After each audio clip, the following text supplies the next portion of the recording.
make hello, use an escape character, and then put hello in the quotes in such a way.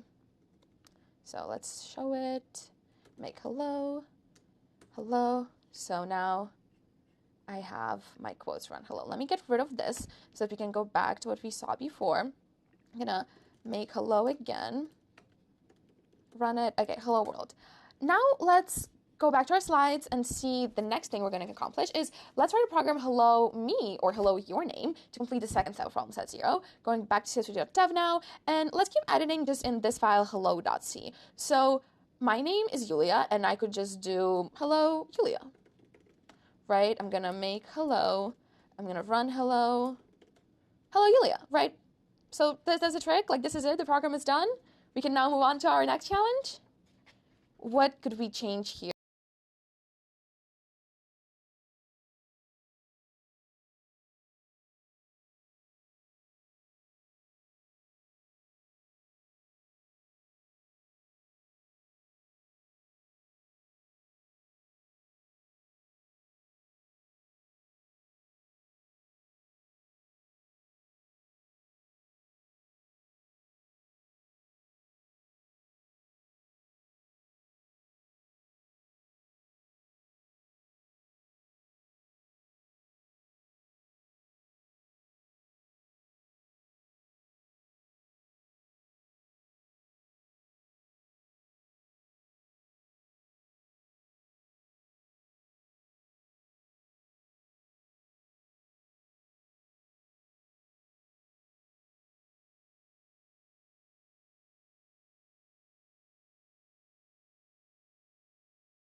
Here to actually make it say hello name, like, right? Hello Danielle. Exactly, we can get user input. So instead of just like hard coding Yulia, like baking it inside of my code, I can do something different. I can again get input from the user. So for that, I'm going to create a variable called name, and it's going to have type string, right, which is what we use for words. I'm going to use another function called getString, very similar to getInt. It's just meant to getting strings from users, not integers. And then I'm going to ask, what is your name? Leaving space, not forgetting about the semicolon, and then here I'm going to say hello name. Okay, make hello. Oh, okay. Here's our first error, right? They're super cryptic, right? This is a lot. Like, use of undeclared identifier. Did you mean started in? Da, da, da. Very cryptic. Nika is saying include CS50. Exactly. Great thinking. So what I did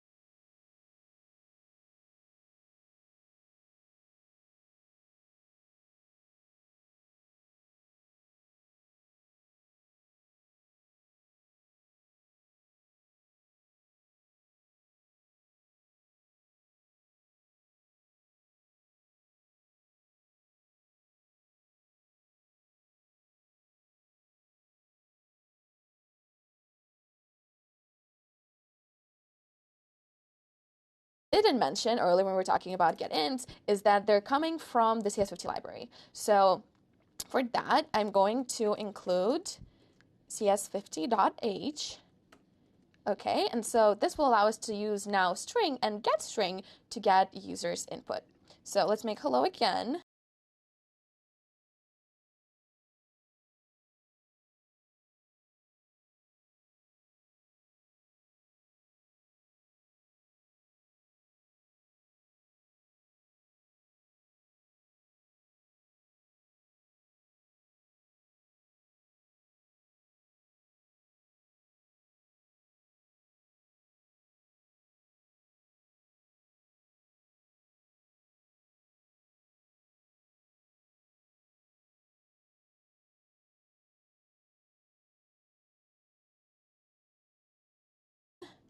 Let's run hello. What is your name, Yulia? Uh-oh. Hello name. Is it supposed to print hello, Yulia?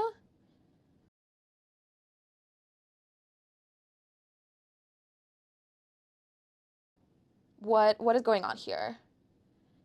Okay, Nika's saying percent as, but where does exactly the percent as go?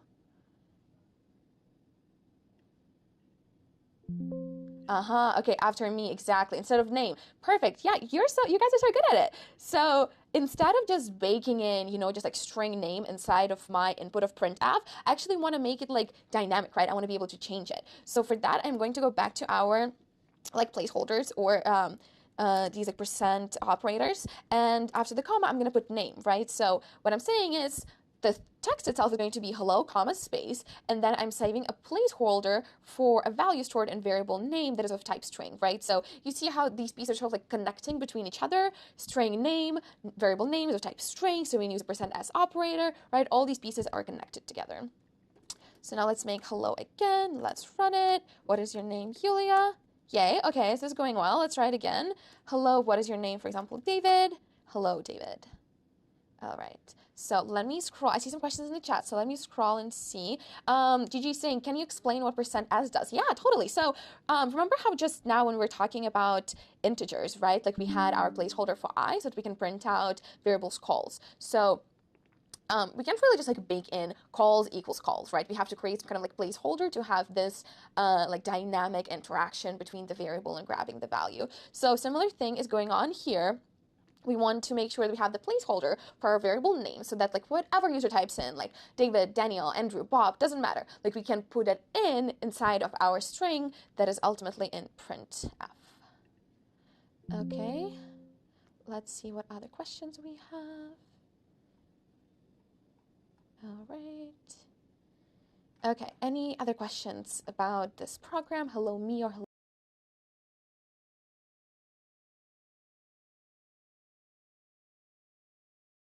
world? Okay. Alrighty, seeing none. So let's move on to our next exercise. So next what we're gonna do is create a program that stores and prints out some information like name, age, phone, number, can be address or hometown of your friends, like so adding some more layers to our hello me problem. So for that, let's create a new file called friends.c. Alrighty, it opened up here in the terminal. Let's create sort of like the same steps that we've done before. So we want to include standard, sort of like the same next one. So let's move on to our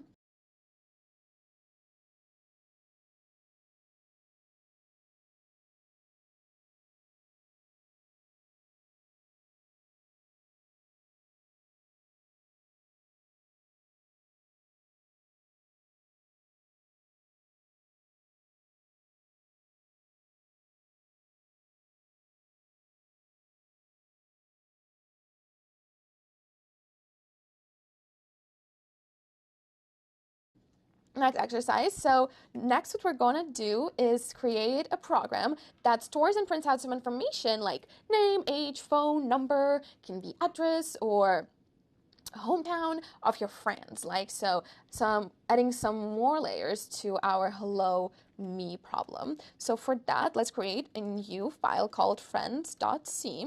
Alrighty, it opened up here in the terminal. Let's create sort of like the same steps that we've done before. So we want to include standard io.h library.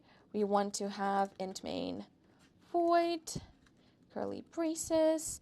Okay, so what we're going to do next is like sort of few steps. So let's try to think what attributes my friends can have, right? So the first one was name.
That's easy. That's something that we just talked about. What other things can we ask our friends to input? Age, yeah, so maybe age. Height, yeah, that's a good one. Let's maybe do hometown. Okay, and maybe let's do phone number. All right, so as you might see, these are commented out, right? Like these are not lines of code. These are not doing anything. These are comments. And the way you can do them is by doing 2 slashes in a row. So for get name, we're going to do something very similar that we just did in Hello C, right? Like string name, get string, what is your name? So let's do just that. So I'm going to create a variable called string name, get string. I'm going to ask, what is your name? Semicolon. For age now, I'm going to use an integer. So, oops, I'm going to do int age equals get int. What is your age? Okay, semicolon. Same for hometown. I'm going to say string hometown, get string. What is your hometown? Semicolon. And then for phone number, I'm going to do int number equals get string, get int. What is your phone number? Okay. And I think I forgot to include CS50 library again, so let's not make the same mistake. Let's come back and put it here on top. Okay, let's start with this, right? Like, let's make sure we can grab our variables. Thank you, Anna. Yeah, good. Forgetting any library again. Your phone number. Okay. And I think I forgot to include CS50 library again, so let's not make the same mistake.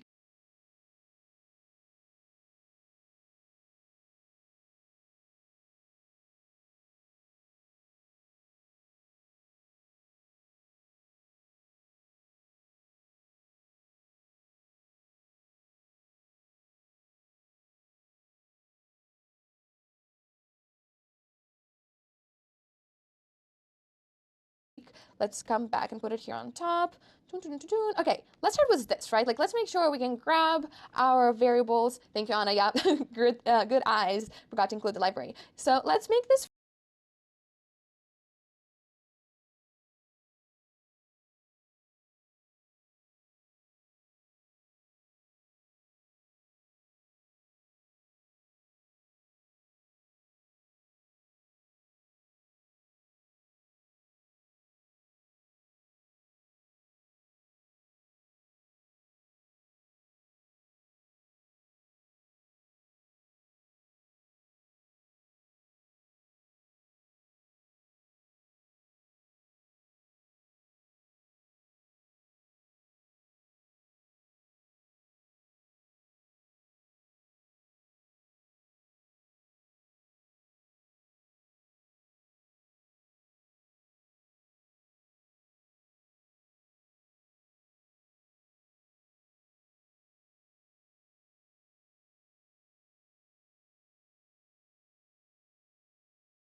first and then see if we're getting any errors. Fingers crossed, none. That's awesome. And then let's run it to see if we're getting all the right inputs that we want. So what is your name? Julia. What is your age? 22. What is your hometown? Cambridge. And then what is your phone number? I'm going to say 1111111. Okay, so it didn't like it. Let me do this again. So it's for prompting me again. What's going on here? Why can I not put in my phone number? Oh wait, it's a fake phone number, right? But yeah, exactly. So parentheses doesn't count as an int, we need a string. So notice how on line 16 right here, I defined number, like the variable is going to call, excuse me, I define number, the variable that's going to store my phone number as an int. But there's a lot of different formats in which you can write it. Like surely you could have done like 111, 111, 1111. This works, right? But what if I want to include the parentheses and the dashes? So since we're not going to do like any mathematical operations with the number, it is totally fine to just store it in a string and allow for those different formats to come in. So let's make this again. Let's make the terminal slightly bigger. Make friends. Let's run it. Okay, Julia, 22, Cambridge. Now let's try this format again.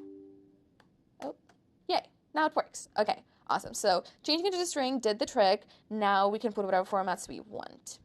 Let me pause here for a second. Any questions about how we just got all these user inputs?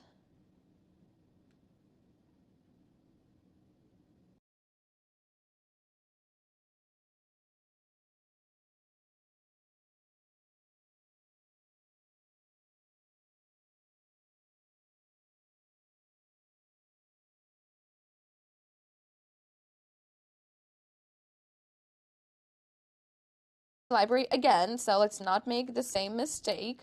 Let's come back and put it here on top. Okay, let's start with this, right? Like, let's make sure we can grab our variables. Thank you, Anna. Yeah, good eyes. Forgot to include the library. So let's make this first and then see if we're getting any errors. Fingers crossed, none. That's awesome. And then let's run it to see if we're getting all the right inputs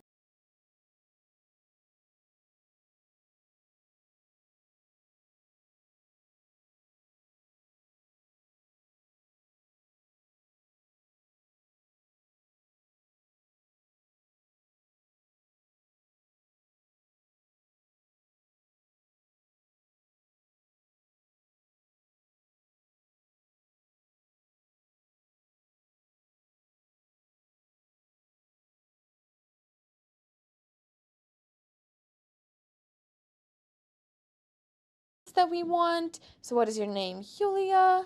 What is your age? 22. What is your hometown? Cambridge. And then what is your phone number? I'm going to say 1111111.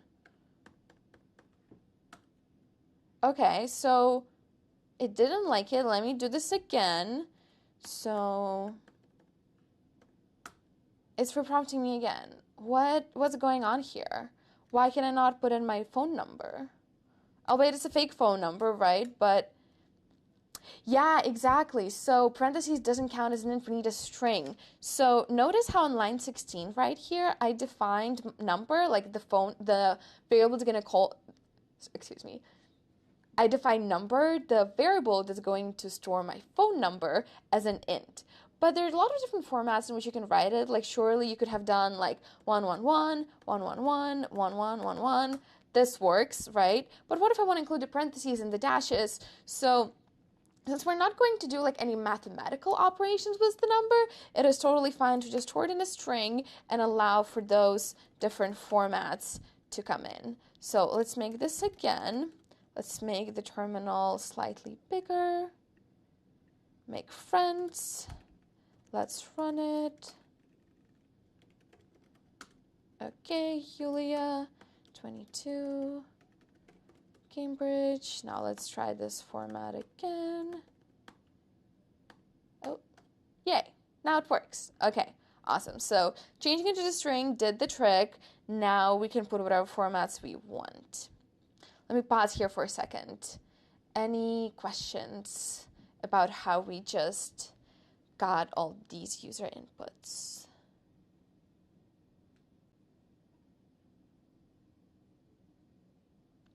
Yeah, so Paula said, why do we define the output from main as in? That is a great question, and actually Professor Mela is going to address it in the coming lectures, but this is sort of like a conventional way to write main functions, right? So it doesn't necessarily take anything as an input, so that's why we leave it as void, but we do expect to get a number from it, and you can notice that here we're not actually returning anything, right? Like even the printf, like the printf action is not actually returning a value, right? It's like more of a side effect that we have in the terminal, but good question. Daniel said, will casting work in this context?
In the context of putting in the user's input, probably no, right? Because we can't even like cast something that we haven't received yet. So we want to make sure we are defining the correct variables right away.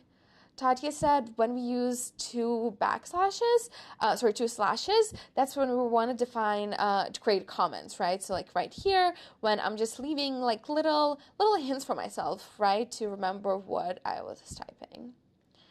Let's move along and now print it out. So we have all these users input that we just got.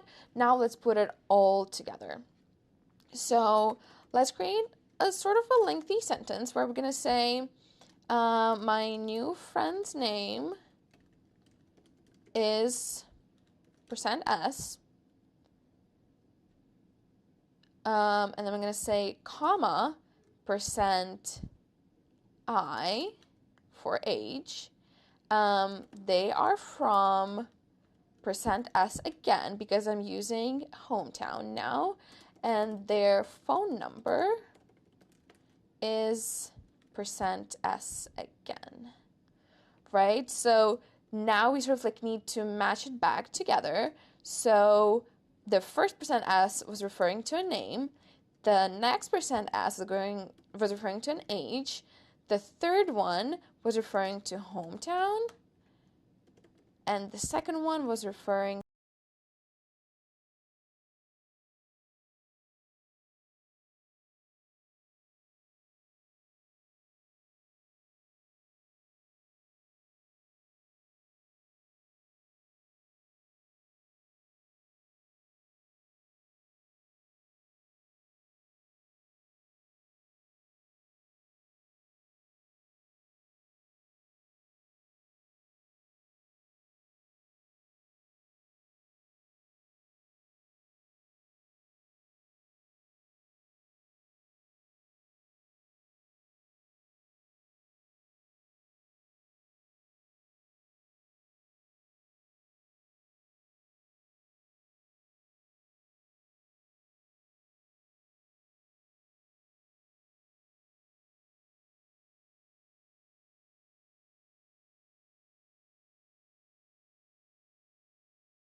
to number.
Right, so you can sort of like again see how all these things come back together. So we started off by creating user's input, so by grabbing user's input, creating variables name, age, hometown, number, storing them in the variables appropriate types, and then we're printing out all of these variables in a sentence by using these placeholders. So let's make this. So make friends. Oops, I forgot a semicolon. See, I told you it was going to happen at some point, and it happened to me. So let's do it again. So make friends. Okay, it compiles. Friends. Let's run it. What is your name? Yulia. What is your age? 22. What is your hometown? Cambridge.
What is your phone number? 111 111 1111.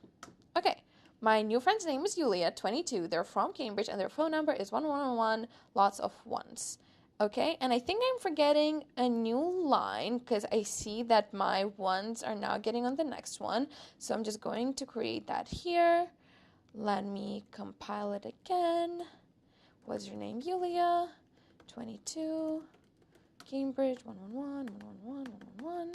Okay, so still going a little bit over the line, but that is the program that we just wrote. Okay, let me bring the terminal down a little bit. And said, what's the difference between %s and %i? That's a great question. So you notice how here we define name as string and then hometown as string and then number as string as well. These are sort of like text or like words. And this is exactly why we want to create these different placeholders to distinguish between the different types that we have. So placeholder S is for strings or words, and placeholder I is for integers, which is just kind of numbers. Okay.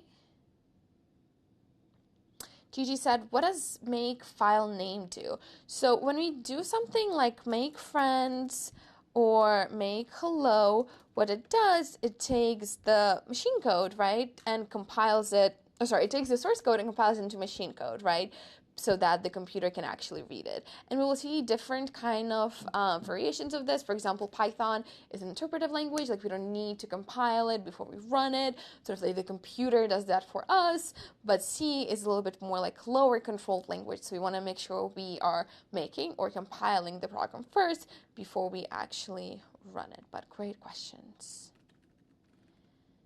Okay. All right, let's move on. So we've talked about return types and printing. Now let's go into our next part of loops and conditionals.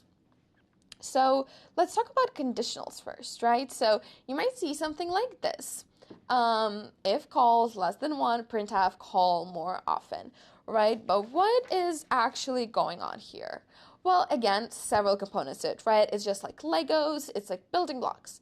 So the first one is Boolean expression. We're checking some kind of condition, right? Like we're taking that variable calls where we are storing 4 or 5 or any other value.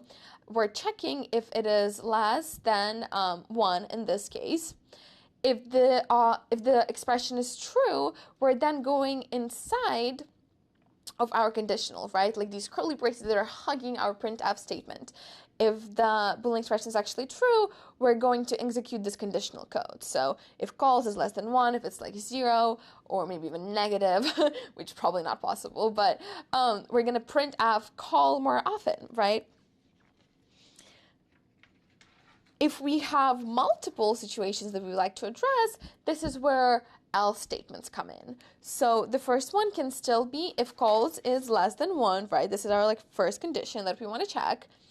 And then else sort of like takes care of all the other options, right? So if calls is not less than 1, we want to print f thanks for calling. So it means that calls is either 1 or more. So the Boolean expression was indeed false, and we jumped to our next part of code. And these are mutually exclusive, right? So either one or the other can happen, and they're separated by this else in the middle. All right.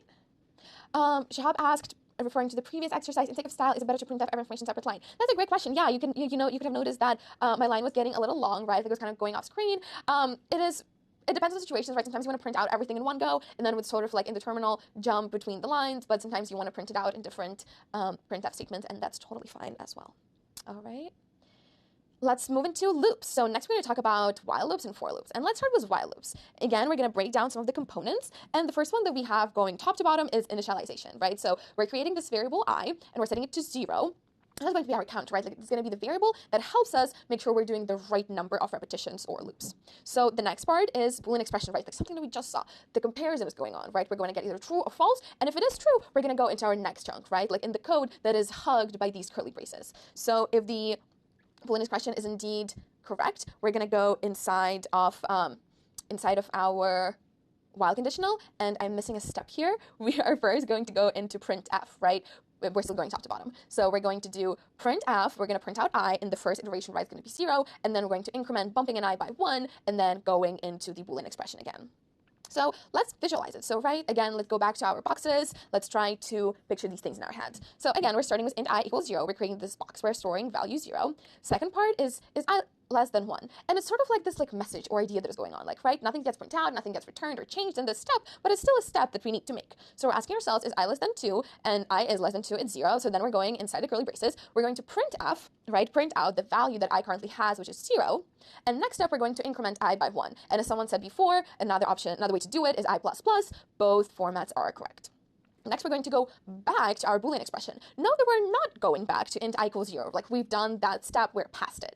We're now coming back to the Boolean expression. We ask ourselves, is I less than 2? Well, I is 1, so yes, it is true. We're going back inside. We're printing out I, which is in this case 1. And now we're incrementing I by 1 again. And now repeating the process again and again. So is I less than 2? Well, I is not less than 2, right? Like, I is 2. So our Boolean expression is false. And now we will finish the program, right? Like, we're going to be past this while loop and just left with what's on the right. Okay. So what are some other ways that we could do things? So let's consider this block inside, right? Like the printf and the I++. Let's try translating it into for loops, like one of our other tools that we have. So notice how we're still grabbing the printf portion, right? Like that is the part of code that's going to go with us to the for loops. And going to the next slide, we see exactly that. So we kept the printf part, and now the first line looks very cryptic, like what is going on? I see I++ looks kind of similar, I less than 2, but completely different format, right? It's actually all the same things that we just saw in the previous slide, right? So just like with the while loops, we're defining int I equals 0. Just as with while loops, we're setting up our Boolean expression, which is I less than 2, and just as while loops, we're incrementing I++. So we can think about it in the same ways that we did with while loops, the initialization, the Boolean expression, and the increment, and then ultimately we will printf our I in this case, right? So still going through the steps of initializing I to 0, leaving it aside, and then going into the for loop, printing out I one by one until we reach false with our Boolean expression. Okay, before we jump to the next part, which is actually talking about Mario, one of the problems on the problem set, what questions do we have about conditionals, for loops, or while loops? I'm going to stop here to look at the chat.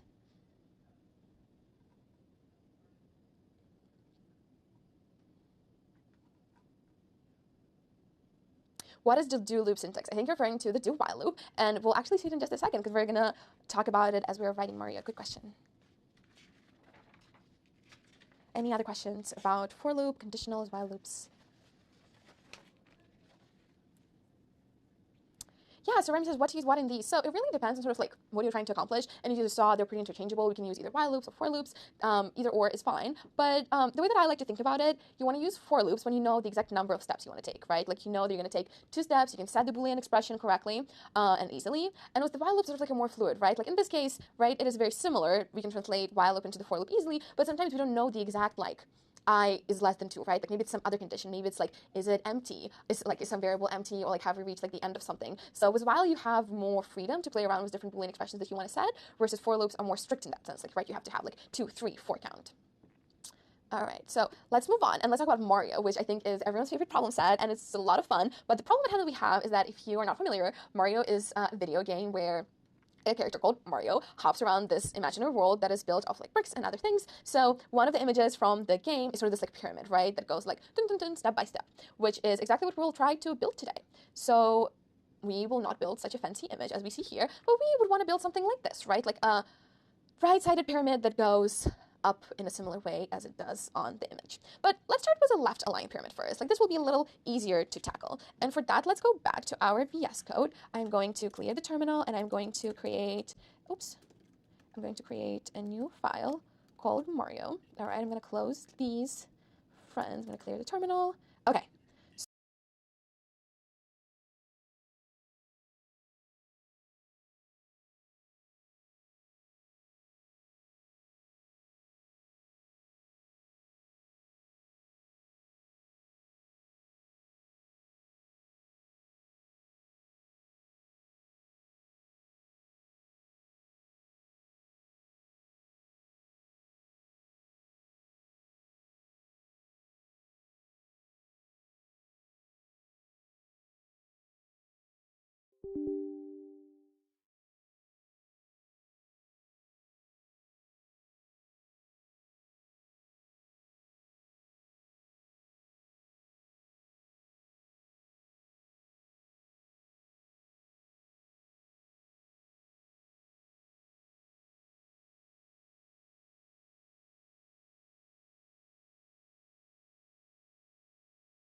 So again, building blocks, right? Like we have to make sure we're including all the necessary things for a program to run. And let's start with our headers. So we're going to start with standard io.h. I already know that I will need the CS50 library, so I'm going to include that as well. I'm going to create int main void, our main function. Okay. And then inside this main function, I'm going to leave some comments for myself just to help me guide through this process. So the first one will be prompt user for input. So as we saw here, the pyramid can be different sizes, right? So in this case, the pyramid is of height 6, but it can be of height 5, 4, 3, 2. We will leave this up to the user. Then the second steps, int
print a pyramid.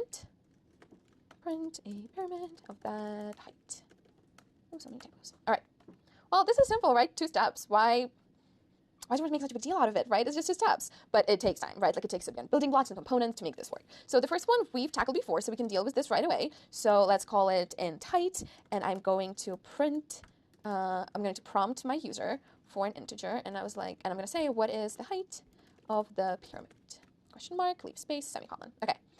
Next, we want to print a pyramid of that height, right? And that's where things get a little bit tricky. How can we go from 0 to 100? Like, right, how can we go from knowing just how to print maybe 1 hash at a time to printing multiple? And I think you just saw me giving away the next slide a little bit, but let's work on this together. All right, so again, building blocks. Let's start with the idea of like printing a row, right? So I want to print 1 row at a time, and this is what I'm going to start with. And for that, I'm going to create a separate helper function. So I'm going to call it print row, and it has return type void, and the input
put void because we're not taking, oh, sorry, we're going to return type void, but we're actually going to take in something, right? We want to make sure that we're printing different length, right? Our rows have to be different. So we're going to put in the variable called in bricks, right? Tell me how many bricks I need to print on each row.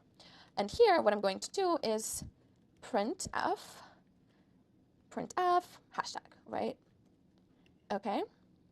And then in here, what I'm going to do, I'm just going to say print row for semicolon. So we've created a function, print row, that will take in the variable int bricks, we'll print some hashes, and the way I know how many bricks to print is by passing in this value here. So let me make Mario, and I am running into the first issue. So call to undeclared function to print row. How do I tackle this one? Oh, beyond forgetting this.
This guy, yes. But how do I tackle the error?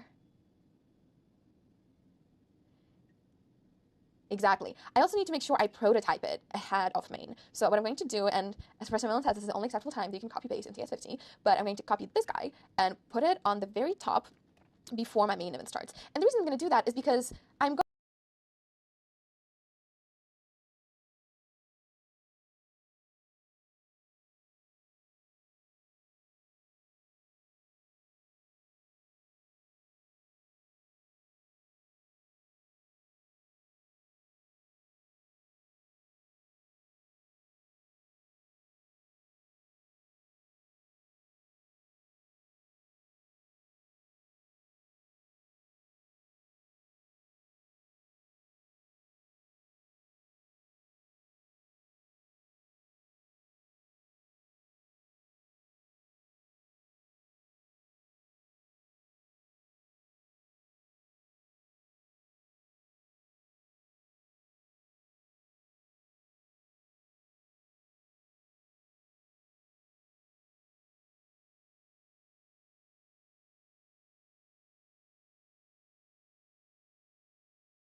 I'm reading my program top to bottom. So I'm going inside of main and I'm going through line 9, I'm getting input from the user and I'm getting to line 12. And without this prototype, main does not know what print row is. Like, right, it can't like look ahead and jump below it. It just sees what it is, what it has right now and what it's seen before. So in order to avoid these errors, we have to prototype this function before. Let's try to make it again. So make Mario. Okay, it compiles. That's a good sign. And now we're going to run it. What is the head of the pyramid, for example?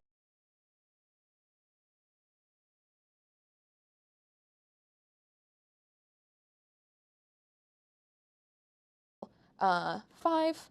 Okay. I'm getting just one hash sign. This is not at all what I wanted to do, right? Okay, I'm seeing some suggestions in the chat. This was solving our scope issue.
2. Okay.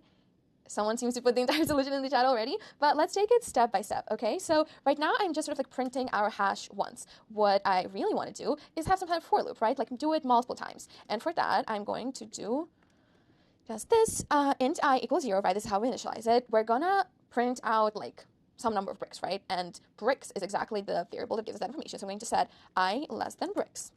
And I'm going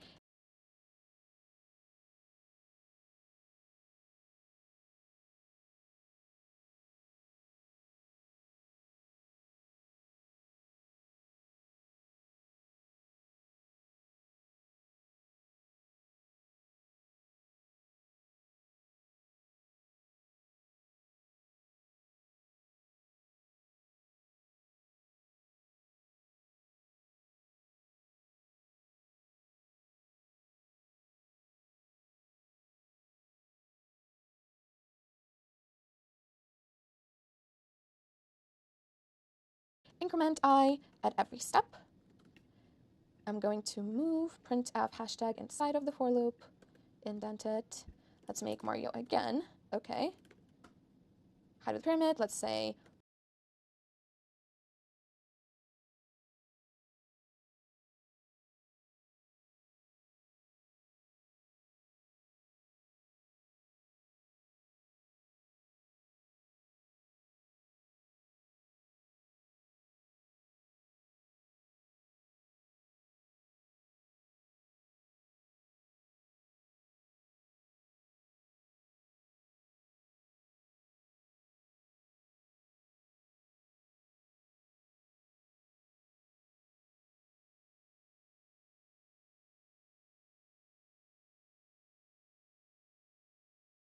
four.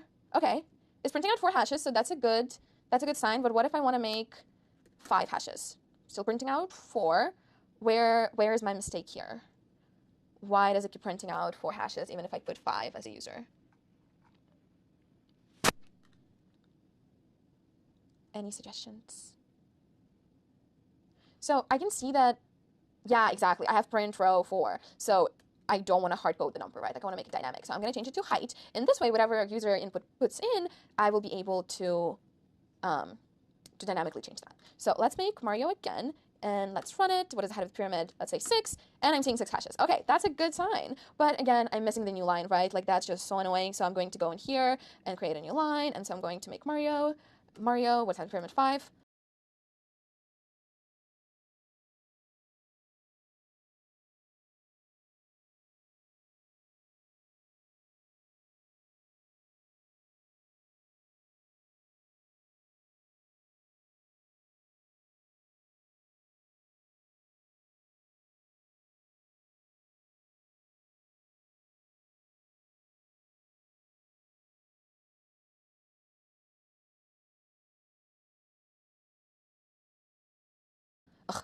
this is not what I wanted again, right? Like it's printing out in the column. I still want it in the row. What can I do different? How can I change this? Create a new line at the end of the loop. Exactly. So instead of creating sort of like a new line every time I go through my for loop, what I'm going to do is just print f a new line right here. Let's make Mario. Oops. Semicolon. Make Mario. Run Mario. What does it have to print? 5. Okay. We have a row. We have a row, people. This is awesome. So this is one of the first steps in our mission of creating a Mario pyramid. Okay. So what we did so far is created a separate function called print row. We created a for loop in which we print out hashes. We also print out a new line every time we finish that for loop. And then we've already pre-set up some of those building blocks inside of the main function. I'm going to pause right here for a second and ask, what questions do we have about these steps so far? What questions do we have about this code, the way we use our various tools?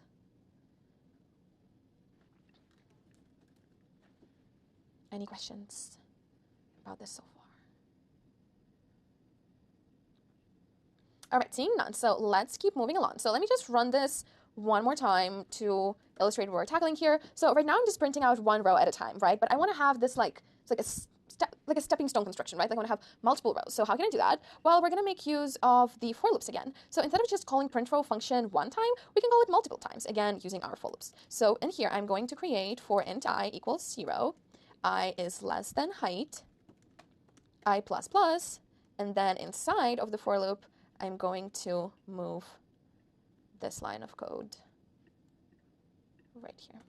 Okay, let's make Mario. What does that print? 4. Okay, so this is resembling what we need to do a little better. So just a 4 by 4 sort of grid, like a little square. Okay, let's say a question in the chat. In the print row, int bricks and declare type variable int is if I become a row by using inputs with int height. Yeah, so there are different functions that like have different variables that they use. So even though we put in height right here, we can we're referencing bricks inside of the print row because that is the variable that is defined within the scope of print row, and therefore if my height and bricks just like match of where I want them to match, right, on the print row input, I can just be using bricks inside of my function because this is what I defined earlier. Okay, so here's the issue, and let me propose that we can solve it, but we have a 4 by 4 grid, and it just seems to be like doing the same thing over and over again, right? Like it prints 4 hashes 4 times. It's very like static, right? It's sort of like almost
constant, except for the fact that we can get a different input from the user.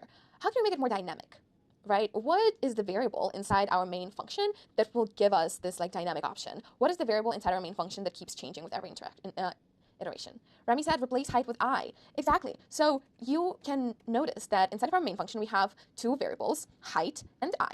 And in fact, height, after the user inputted that number, that is it, right? Like that is where it stays, it does not change. But I, on the other hand, changes with every iteration of the for loop, right? Like it increments by 1 every time. So let's do just that. Let's make Mario. Let's run Mario. What is height determinant 4? Okay, this is looking a little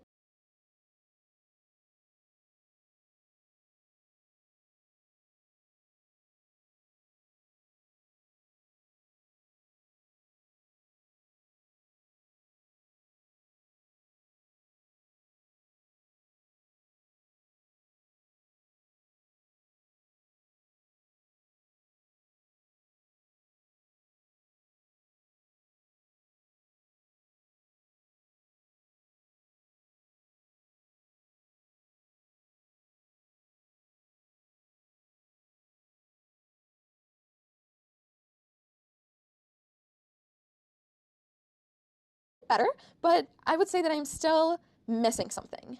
What am I missing here?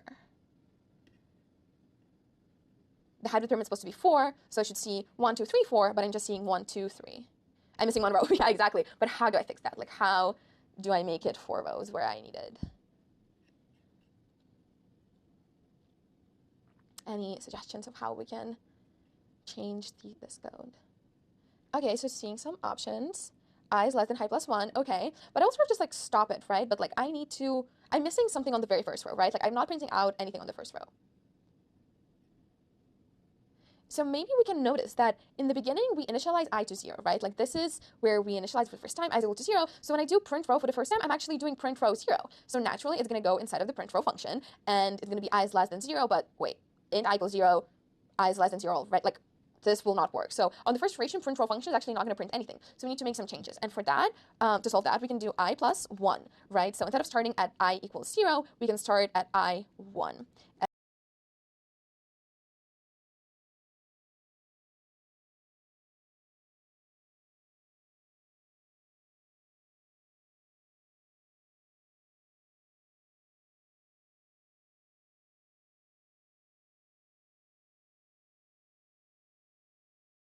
And let's make Mario. Let's run it with height determinant 4. And voila, I have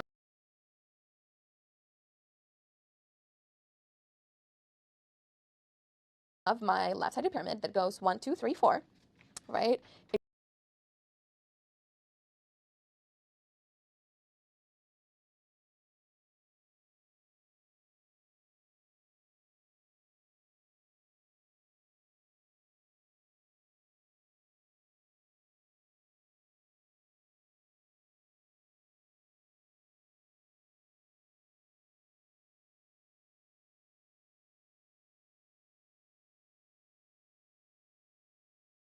Exactly as we intended. Your task now is to make it go the other way, right? Flip it, make it a right-sided pyramid. But that you will tackle in your problem set. And let me report just one more thing. So for example, what happens if I do /Mario and then I say -2? The pyramid is not printing. Well, you can't really print out a pyramid of -2, right? But I also don't want the program to kick me out completely, right? Like I want to give me another chance. Like maybe the next integer that I was going to put in was actually going to be a good integer, a positive integer. How can I fix that? What can I do differently? Yeah, Shab is saying a do while loop. Exactly. And this is where I promised I'm going to show you how the do while loop works. So we can do just that. In the very beginning, we're going to create a variable int height. And then later, we're going to use our do while loop. And the way that it is set up is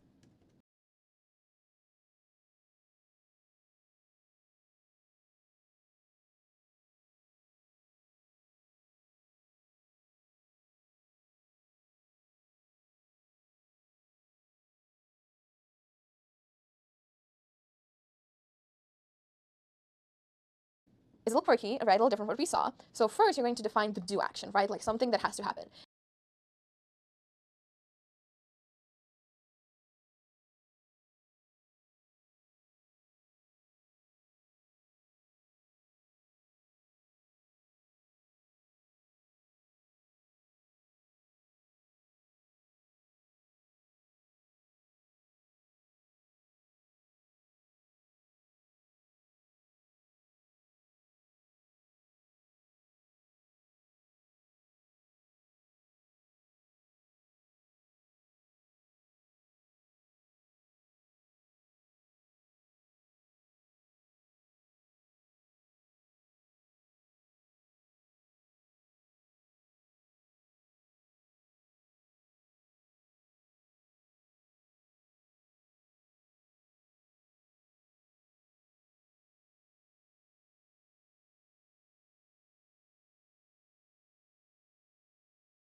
And then the second part is the condition, your Boolean expression, like while something is true, do X. So we're going to say height is less than 1, right? So this is sort of like the contrary of what we're trying to accomplish. So as long as height is less than 1, write 0, -2, -5, keep prompting the user for the right input, right? Like do not stop until they give you the right input.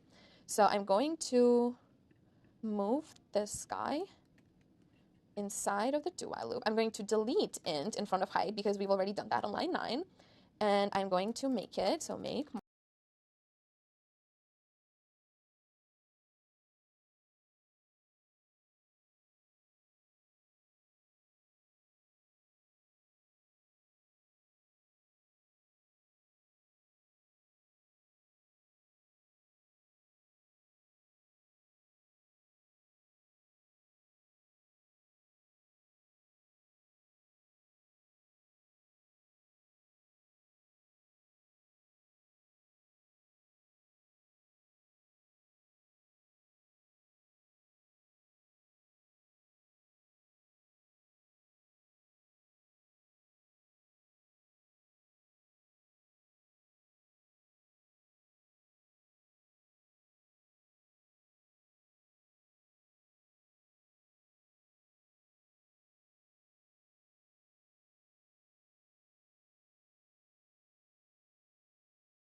Mario. Oops, I forgot a semicolon. I'm going to run Mario. I'm going to say -2, -5, 0, 4. Okay, so this is now working as intended. You see that it did not stop until I gave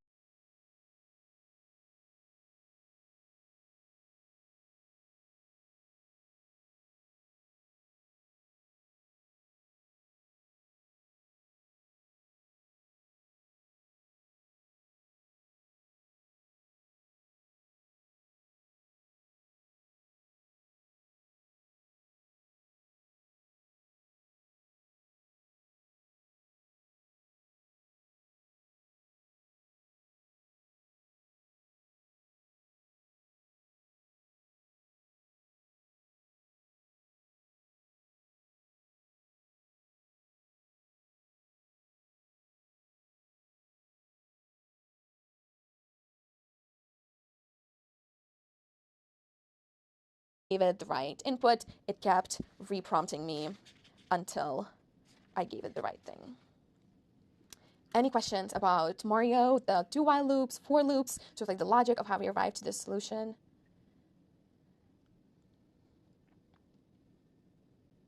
Any questions about this part?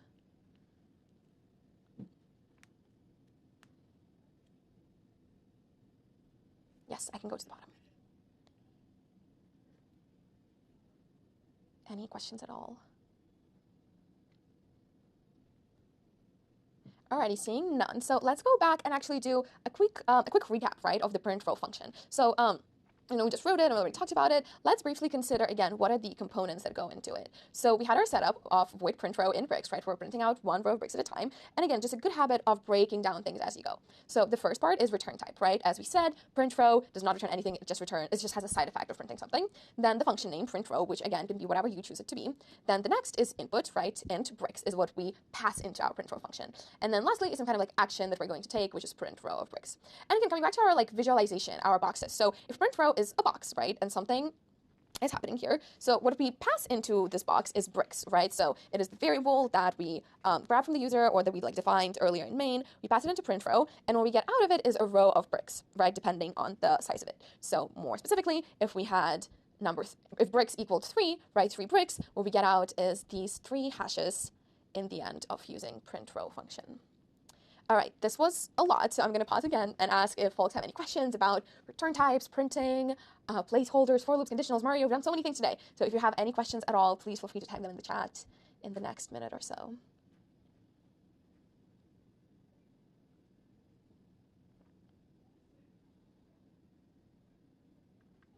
All right, not seeing any questions, so this is where we're going to wrap up. So this was CS50 week 1 section. Thank you so much for tuning in. We're going to be here every week at the same time. Feel free to log into Zoom again in the coming weeks. It was so nice to see all of you. My name is Yulia, and hopefully I'll see you next week. Bye, everyone.